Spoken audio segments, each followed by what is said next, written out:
Buenas tardes, noche. Mi nombre es Marlene Bexabe González Maradiaga. Hoy vamos a hablar de un tema muy importante que son las enfermedades en los moluscos bivalvos. Para ello vamos a abordar diversos aspectos y también las estrategias, alguna estrategia para controlar.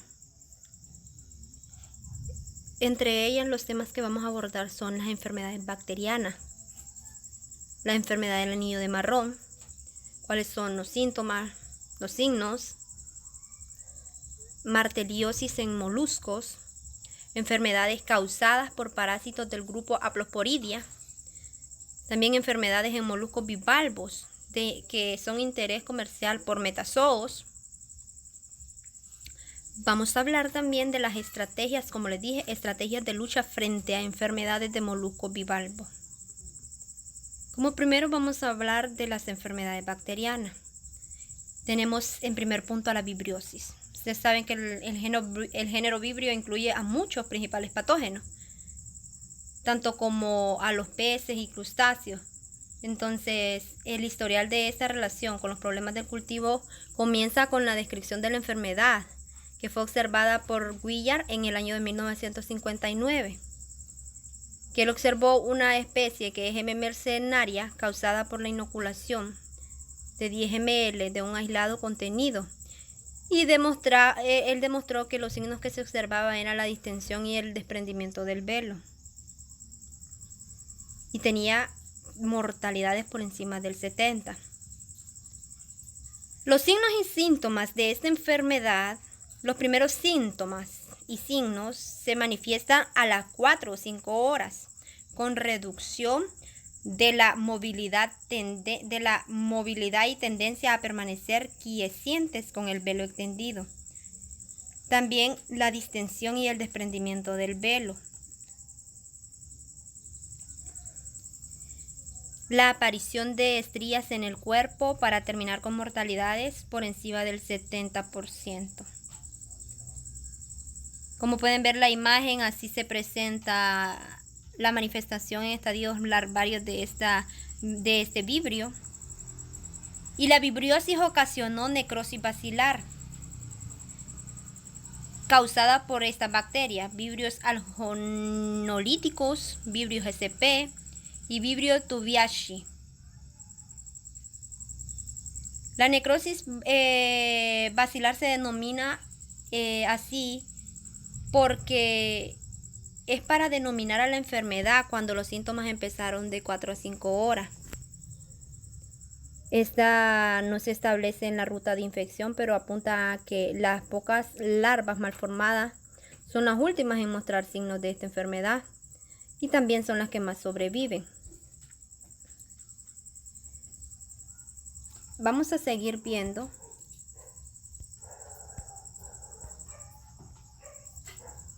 que las larvas continúan creciendo hasta que son invadidas por las bacterias y mueren, mientras que en otras hay un retraso del crecimiento y los individuos aparecen más claros debido a que no se alimentan. La bacteria se une al velo, deformándolo o incluso haciendo que se desprenda, y una vez que penetra la larva, se multiplica rápidamente. Como pueden ver en las imágenes, la vibriosis afectó a las siguientes larvas de moluscos bivalvos. Dentro de ellas está la mercenaria virgínica y la Equipetem iridium.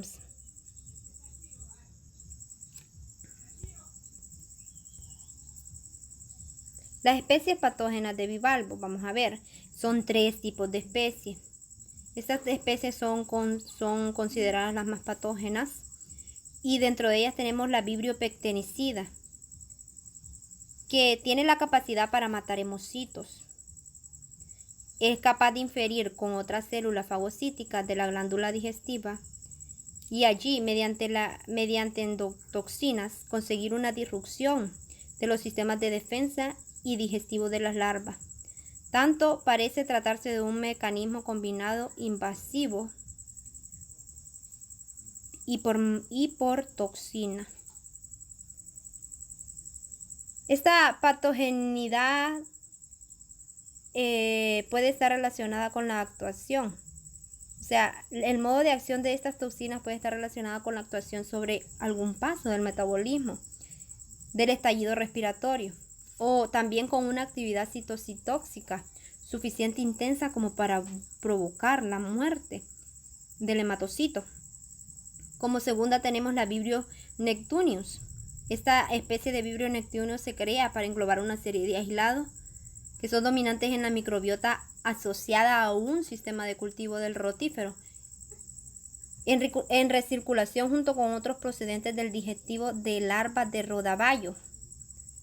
Entonces, estos son experimentos que se han realizado y los signos de esta enfermedad corresponden a que el Vibrio nectunius produce necrosis basilar y vibriosis tipo 1.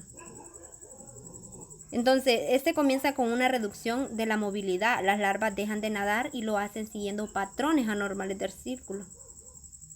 También aparecen larvas depositadas en el fondo de los recipientes, con las valvas cerradas, pero con movimiento interno.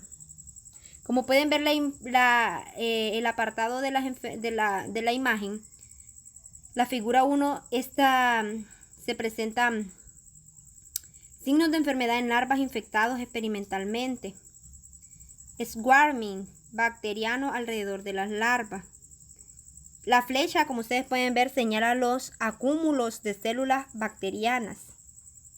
Y también tenemos el Vibrio ostreicida, que ha sido aislada en relación con mortalidades de semillas pequeñas de ostra plana. El desarrollo de esta enfermedad es similar al descrito por la necrosis basilar. En este caso, además, se aprecia claramente el fenómeno de spotting y también con las larvas aglutinadas en el fondo del recipiente. Vamos a continuar hablando de que también hay que englobar las enfermedades que producen los juveniles y los adultos. Y dentro de ellas tenemos la vibriosis. O sea, la vibriosis se presenta en los juveniles y adultos, pero vamos a englobar una enfermedad importante que es la enfermedad del anillo marrón, que está dentro de la vibriosis. Esta enfermedad del anillo marrón está causada por el Vibrio tapetis, que fue la primera enfermedad de etiología bacteriana demostrada en algunas almejas adultas. Esta está caracterizada por perturbaciones en el proceso de calcificación y la aparición también de un depósito marrón en la cara interna de las válvulas del molusco. Este es objeto de un capítulo independiente. Y también podemos apreciar otro que es la mortalidad de verano. Este es un fenómeno denominado mortalidad de verano, que es de la ostra del Pacífico, Crassostea chigas. Es un hecho bien conocido que las poblaciones juveniles de esta especie sufren de modo regular mortalidades significativas durante los meses cálidos, o sea, donde la temperatura del agua es inferior a los 18 grados centígrados. Los agentes que causan estas enfermedades es Vibrio stautorianis, Vibrio splendidus, Vibrio natriegens, vibrios premolíticos y vibrios y también las pseudoalteromonas sp. Vamos a continuar también hablando de otra enfermedad importante, que es la enfermedad juvenil de la ostra. Esta enfermedad afecta principalmente a ostras inferiores a 25 milímetros de altura de concha. Puede llegar a causar mortalidades del 90% de la producción anual. Los principales signos de esta enfermedad son el cese del crecimiento, los bordes irregulares de las valvas y también un ahuecamiento exagerado de la valva inferior. Como ustedes bien saben, el agente causal es Proceovarius crassotreae. Y los principales signos es el cese del crecimiento, los bordes irregulares de las valvas, el ahuecamiento exagerado de la valva inferior, seguido de un depósito de capa sucesiva de conchiolina en la superficie interna de la valva alrededor de la periferia del manto. Vamos a hablar también de las infecciones por procariotas de tipo Rickettsia. Esta es otra enfermedad, esta es otra infección. Esta es que un procariote intracelular tipo Rickettsia fue el único patógeno observado y por tanto probable causante de las mortalidades. En el caso de la almeja, la infección estaba localizada en el epitelio branquial, mientras que en la ostra se observó una infección más generalizada, detectándose el microorganismo no solo en las branquias, sino también en el sistema digestivo, en el digestivo, manto y hepatopáncreas. Las riquecias no matan las células por producción de toxinas, sino por destrucción celular. Eso hay que ponerle atención, que las riquecias no matan las células, porque ellas no producen toxinas, sino que las matan por la destrucción celular de la ostra. También tenemos otra enfermedad que es la anocardiosis. Que esta anocardiosis, los animales enfermos pueden presentar áreas de coloración en el manto, mientras que en casos más graves se ha observado la aparición de nódulos verdosos. Estos nódulos, ustedes saben que están formados por hemocitos y bacterias gram positivas y con característica de ácido alcohol resistencia. Entonces, en casos más graves se ha observado la aparición de estos nódulos en color verde y también amarillentos, y la mayoría de los tejidos, incluyendo el músculo abductor, las branquias, el corazón y el manto. Vamos a hablar de la enfermedad del anillo marrón. Esta puede considerarse como la primera enfermedad etiológica bacteriana demostrada en bivalvos adultos. O sea, esta enfermedad apareció por primera vez en el verano de 1987 en los cultivos de almeja japonesa en la Bretaña francesa. Esta enfermedad se caracteriza por la presencia de un depósito orgánico marrón oscuro en la superficie interna de la valva, generalmente localizado entre las líneas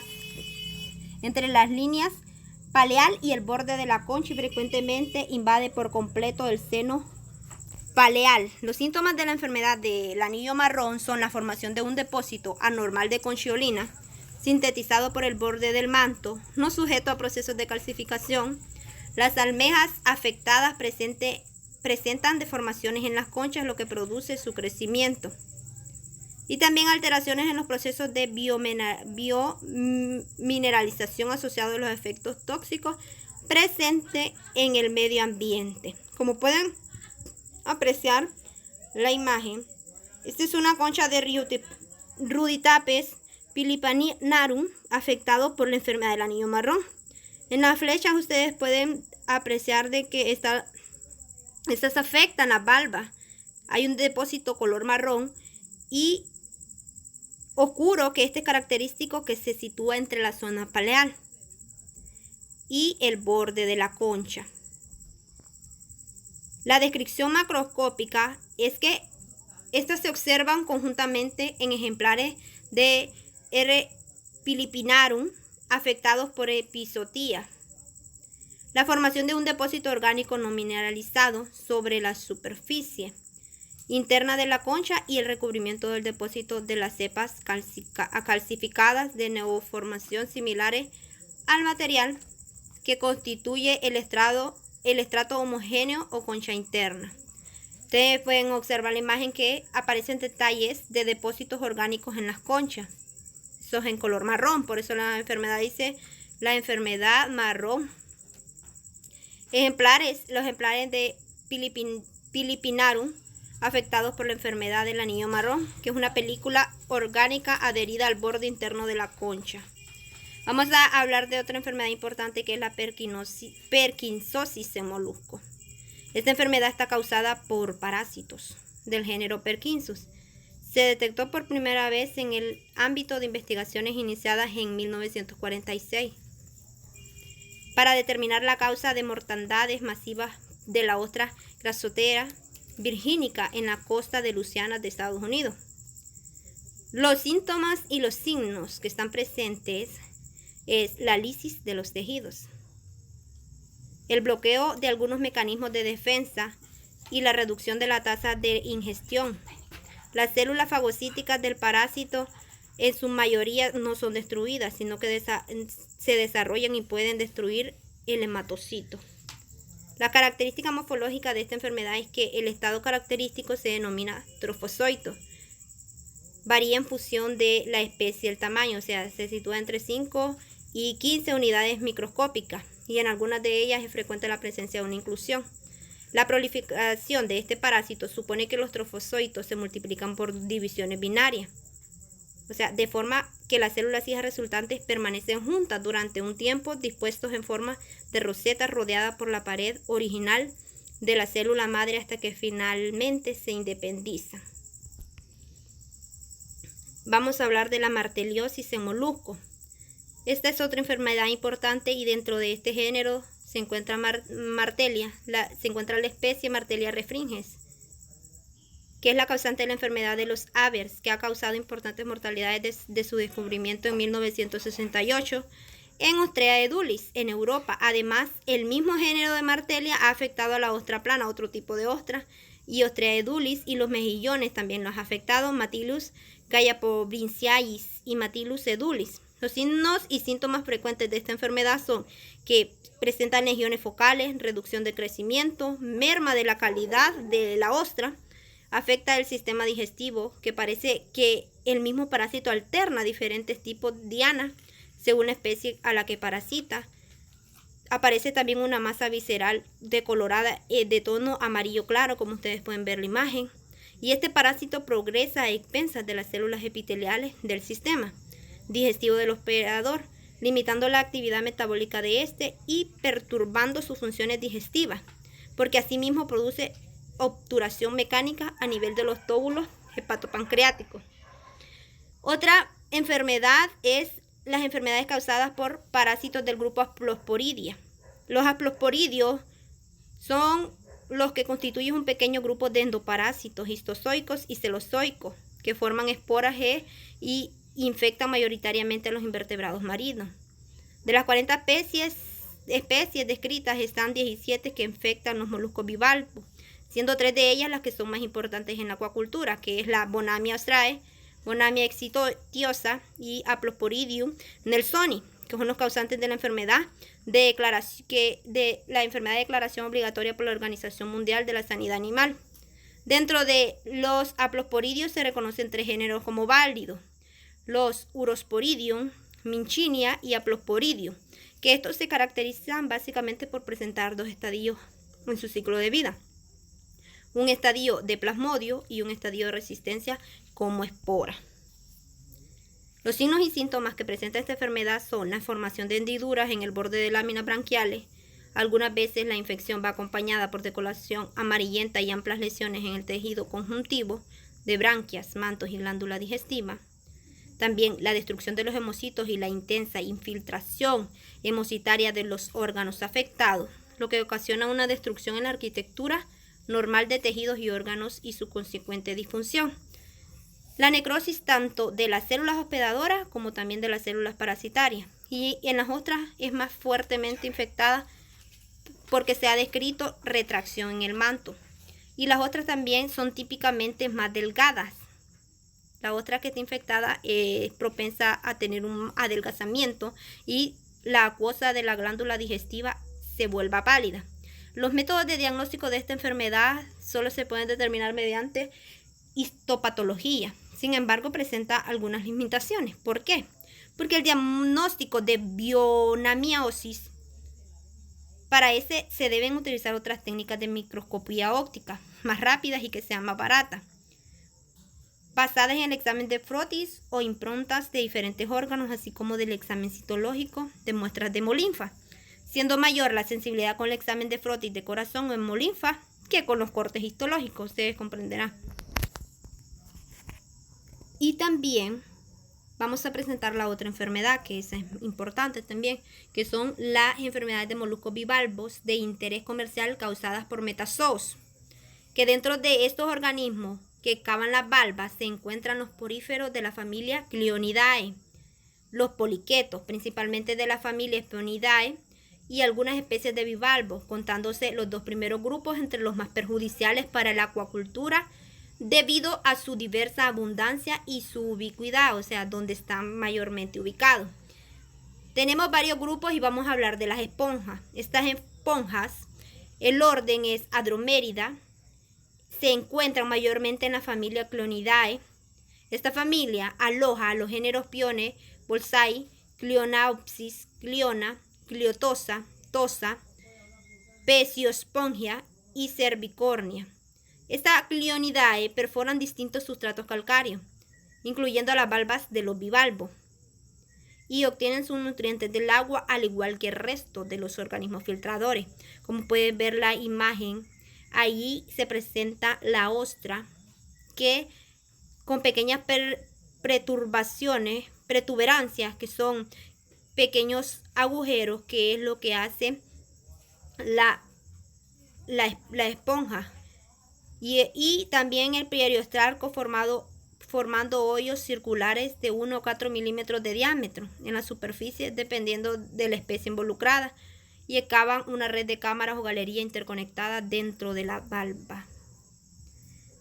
Como segundo tenemos a los poliquetos, un grupo importante, que la principal familia que afecta a los bivalvos es la Espionidae, en particular las especies de los géneros Polidora, Dipolidora y Bocardia. Las perforaciones se hallan confinadas a la valva. En ocasiones los tubos alcanzan el interior de la valva y entonces los moluscos infestados reaccionan, secretando capas de conquiolina en su intento por aislar el poliqueto. Como pueden ver la imagen, el poliqueto aparece aparte, el cuadro que es rojo, ese es un poliqueto. Y cuando dice que las perforaciones se hallan confinadas es porque ellas secretan una capa líquida para aislar ese poliqueto, para que no siga causando daño. Entonces los poliporidios causan el debilitamiento de la valva, haciendo que los bivalvos infectados sean más susceptibles de ser presas que los bivalvos no afectados. Como tercer punto tenemos la turbelarios, que esto se presenta en los bivalvos en los que se ha hallado turbelarios. Incluyen especies de interés en acuacultura como Crassostrea virginica, Crassostrea gigas, Ostrea edulis y también pectínido, mejillones y almejas, habitando principalmente las branquias o el tracto digestivo. El área de las branquias infectada por los turbelarios exhibe un desarreglo de los filamentos. El espacio entre lamelas se observa reducido y el tamaño de los senos sanguíneos incrementado, existiendo además una infiltración hemocítica y subsiguiente necrosis en los tejidos branquiales. Estos turbelarios vivos se observan como puntos blancos sobre las branquias cuando se encuentran en gran número. Como pueden ver, las flechas señalan unos puntitos blancos dentro de la branquia, y también en la otra imagen, la número 7, señalan la necrosis que aparece en las branquias. Los estodos larvales. La mayor parte de los registros realizados corresponden a la Tetrapilgea, aunque a menudo se los ha designado con la denominación de Scolec pleuronextis. Los órganos parasitados por los metacestodos en los bivalvos son diversos, ya que se han hallado en la cavidad paleal, en el tejido conectivo del manto, en el lumen del intestino o en la masa visceral, con diferentes grados de reacción en el hospedador. Eso concluye que las altas infecciones causan estrés fisiológico al animal, el cual podría afectar el crecimiento de la ostra y también la reproducción. Y los órganos parasitados por los metacestodes en los bivalvos son diversos. Se han hallado ya en la cavidad paleal, en el tejido conectivo, como ya lo mencionamos anteriormente. Como pueden ver, este es un ejemplar, la imagen es un ejemplar de Mulinia sp, que es procedente de Chile. Este está parasitado por 2 larvas merocercoides de Rhodobothrium sp, que es la cestoda tetrapillidea, como ustedes pueden ver la flecha, que ese parásito en color anaranjado. Y por último vamos a hablar sobre las estrategias que hay que formar para luchar frente a estas enfermedades que afectan los moluscos bivalvos. Como primer punto tenemos las acciones para impedir que una enfermedad infecciosa llegue a infectar a las ostras que no están infectadas. Entonces, como una de las acciones que debemos de hacer nosotros es limitar las introducciones de individuos de otras zonas a los casos que sea estrictamente necesario. ¿Por qué? Para evitar la contaminación y que las personas que entren al área infectada no lleven patógenos, no lleven bacterias, no lleven larvas de cetodos o cualquier otro tipo de cosas a infectar a las ostras que están en buen estado. También se debe de realizar un control riguroso para impedir la entrada de individuos portadores del agente infeccioso. Como ustedes saben, el ser humano es portador de bastantes agentes infecciosos y también los animales. Y también debemos de mantener un plan de vigilancia para verificar la ausencia de la enfermedad en las zonas reputadas como libres. Prohibir la importación de moluscos provenientes de zonas afectadas por la enfermedad o de zonas donde el estado sanitario es desconocido, permitiendo únicamente la entrada de individuos procedentes de zonas reconocidas como libres de enfermedad. Eso es para nosotros evitarnos un problema futuro cuando